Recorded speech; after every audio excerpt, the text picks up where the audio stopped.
Oluvannyuma lw'okulonda okwawamu okw'ababaka ba Paalamenti n'omukulembeze w'eggwanga mu mwaka 2021, abawanguzi bangi baalangirirwa mu ggwanga lyonna.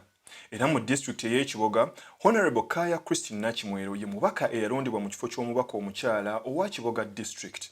Era oluvannyuma n'aweebwa n'ekifo eky'obwaminisita ow'ekisiikirize ow'amazzi n'obutonde. Kaaya Christine Nakimwero mukyala Muganda, Mukatoliki, munnabyabutonde, mulwanirizi wa ddembe, ate era nga mwana w'abasomesa. Era nga bwe bagamba nti olugendo lwa mayiro 1000 lutandika na kigere kimu, n'ono oluvannyuma lw'okulondebwa yalayizibwa mu butongole nga 18 Ogwokutaano omwaka 2021. Era oluvannyuma n'akola akabaga ak'okwebaza nga 22 Ogwokutaano 2021 awe Nabinene mu kisaawe mu Bukomero Town Council.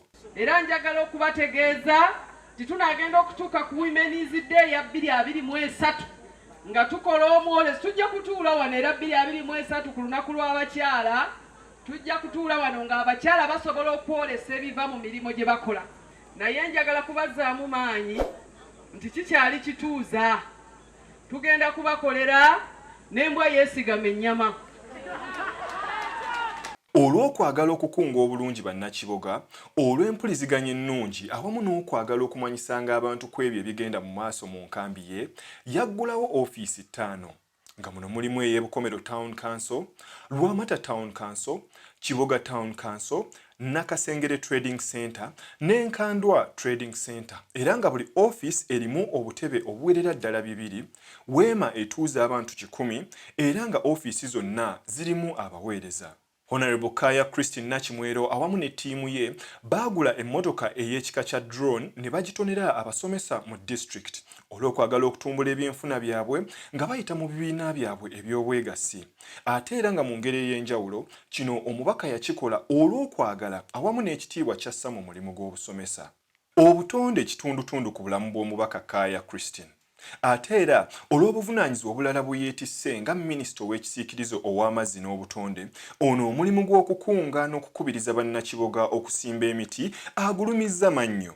Kino kyeyolekera ku miti egisimbiddwa ku mikolo egy'enjawulo mu district, ate era nga mu ngeri ey'enjawulo emiti gino gisimbiddwa mu bika ebitali bimu, okugeza emiti egy'embaawo, egy'okulabirira ebisolo, emiti eginyuma okulabako awamu n'egyo egikola empenda. Enguudo ennungi kikulu nnyo mu kitundu, era omubaka ng'ali wamu ne ttiimu ye nga beeyambisa obuvujjirizi obusobose okuva ku district, beegasse wamu ne gavumenti ya wakati okusobola okukola enguudo. Era enguudo ez'enjawulo mu ggombolola nga Kibiga, Nkandwa, Degeya Kikoni Road, Nabinene n'endala zikoleddwa. Mu bwegassi mwe muva enkulaakulana. Era ku lw'obukulu bw'omulamwa guno, Honorable Kaaya Christine akoze omulimu gw'okuzimba amasinzizo, ekkanisa, kereziya awamu n'emizikiti awatali kusosola mu ddiini. Era mu buufu obw'obwegassi olw'okwagala okutumbula abakyala mu district ey'Ekiboga, ono yatandikawo District Women's Circle n'ekigendererwa eky'okukubiriza abakyala ab'enjawulo awatali kusosola okwetandikirawo ebibiina eby'obwegassi okusobola okutumbula emirimu gyabwe era n'okufuna akatale ak'ebyamaguzi oba bizinensi zaabwe.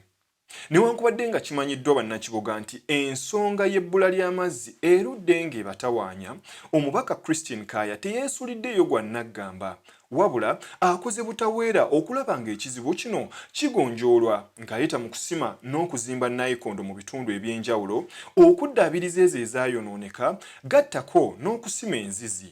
Mu ngeri y'emu, olw'okwagala okunyweza era n'okwongera okubunyisa enjiri ey'ekibiina mwasibuka ekya National Unity Platform, NUP, ono ategese empaka ez'ebyemizannyo ez'enjawulo okugeza ez'omupiira, era nga kino kiyambye okwongera okuleeta bannakiboga okubeera obumu. Honorable Kaaya Christine Nakimwero nga bw'ali omukyalo Omuganda, emirimu gy'obwakabaka nagyo tagisudde muguluka. Ng'omulanga bwe guli okuva mu gavumenti ya Buganda emmengo, okukunga abantu okulima emmwanyi awamu n'okuzirabirira, okutumbula omukyala n'omwana ow'obuwala awamu n'ebyemizannyo, bino omubaka asobodde okubikola ng'ayita mu kutegeka emisomo gy'abavubuka awamu n'okusaka obuyambi mu by'obulimi, era endokwa z'emmwanyi awamu n'ensigo ebifuniddwa okuva mu buyambi bigabanyiziddwa kyenkanyi eri abantu bonna mu bitundu eby'enjawulo. Ono era olw'okwagala okutuusa obuweereza bwe obutereevu eri abantu bonna mu kibuga yateekawo entambula eya pikipiki n'emmotoka nga bino biyamba okutambuza abantu ku bwereere era enkola eno yayamba nnyo bannakibuga mu kiseera kya covid ekyali ekizibu ddala. Omubaka Kaaya Christine Nakimwero muwala w'abasomesa omwaka ogumu gwe yaakamala mu paalamenti ng'omubaka omukyala owa disitulikiti ey'Ekiboga ebibala byabaze birabwako anti ono akoze butaweera okuleeta ebiteeso ku nsonga z'ebyobulimi, ebyobulunzi awamu n'ebyobutonde era bingi ku byo ne biteekebwa mu nkola. Ono agamba nti ekigendererwa kye kya kukolera wamu na buli omu awatali kusosola mu ddiini yadde ebyobufuzi. Era mu ngeri eyo yeebaza nnyo bonna abamuyambyeko okutuuka ku buwanguzi buno.